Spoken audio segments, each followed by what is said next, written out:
কথা হচ্ছে যে আমাদের যে আসলে মূল উদ্দেশ্য হলো আমাদের একটা বৃদ্ধাশ্রম আছে। বৃদ্ধাশ্রমটা প্রায় 7-8 কোটি টাকা বাজেটে নির্মাণাধীন অবস্থান আছে। তো আমাদের এটা আস্তে আস্তে মোটামুটি কাজ সম্পূর্ণ হচ্ছে, প্রায় আপনার 95% কাজ শেষের পথে। তো এটা যেহেতু এই পরিবহনটা মূলত এটার ইনকামটা বৃদ্ধাশ্রমে যাবে, যেহেতু বৃদ্ধাশ্রমের এখনও কাজ অসমাপ্ত রয়েছে। তো আমরা এই কাজটা যেহেতু সমাপ্ত করলে এটার যারা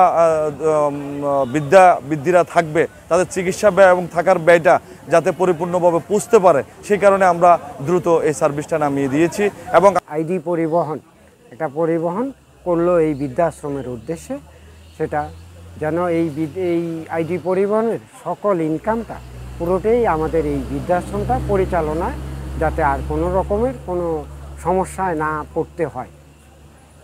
দেনা এই বৃদ্ধাশ্রমটা হইলে আমাদের উপকার। দেনা যাদের ছেলে নাই তারা ছেলে এই জায়গায় ভবিষ্যতে এই জায়গায় বৃদ্ধাশ্রমে থাকতে পারবে।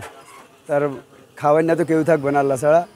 তারপরে এর উসুল্লা ভারবেশ ভাইয়ের উসুল্লা এই জায়গায় খানাটা না হইব মানুষ। হ্যাঁ, এটা উঠলে আগে উন্নতি হইব। আগে ছেলে পেলে যদি আমার কষ্ট দেয় আমরা থাকুম, আমাকে ভাত খাওয়াইব, সালাম খাওয়াইব, ডাক্তার বুঝে টিয়া দিব, আর কোনো আমার দুঃখ থাকতো না। এখানে অনেক উপকার হবে। 50 জন লোক যদি কোনো মাকে কোনো ছেলে মেয়েরা খাওয়া না দেয়, এখানে রাখলো আনি।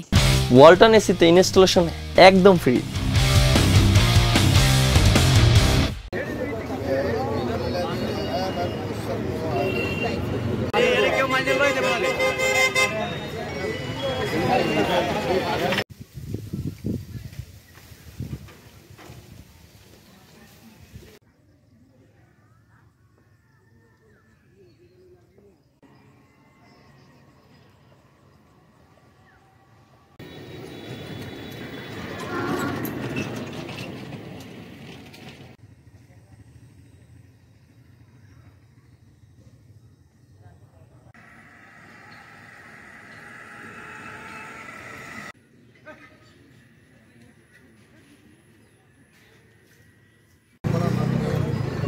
পাঠ করেছি, তবে দেখবার করেছি।